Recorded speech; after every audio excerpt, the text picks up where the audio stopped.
حضرت ابو ہریرہ رضی اللہ تعالیٰ عنہ بیان کرتے ہیں، رسول اللہ صلی اللہ علیہ وآلہ وسلم نے فرمایا، کون ہے جو مجھ سے یہ کلمات سیکھے اور ان پر عمل کرے، یا کسی ایسے شخص کو سکھائے جو ان پر عمل کرے۔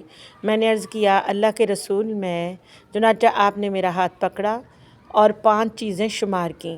آپ صلی اللہ علیہ وآلہ وسلم نے فرمایا، محارم یعنی اللہ کی حرام کردہ چیزوں سے بچ جاؤ، اس طرح تم سب لوگوں سے زیادہ عبادت گزار بن جاؤ گے۔ اللہ نے جو تمہاری قسمت میں لکھ دیا ہے اس پر راضی ہو جاؤ، اس طرح تم سب لوگوں سے زیادہ غنی بن جاؤ گے۔ اپنے پڑوسی سے اچھا سلوک کرو گے تو مومن بن جاؤ گے۔ لوگوں کے لیے وہی چیز پسند کرو جو تم اپنی ذات کے لیے پسند کرتے ہو تو مسلمان بن جاؤ گے۔ زیادہ مت ہنسا کرو کیونکہ زیادہ ہنسنا دل کو مردہ کر دیتا ہے۔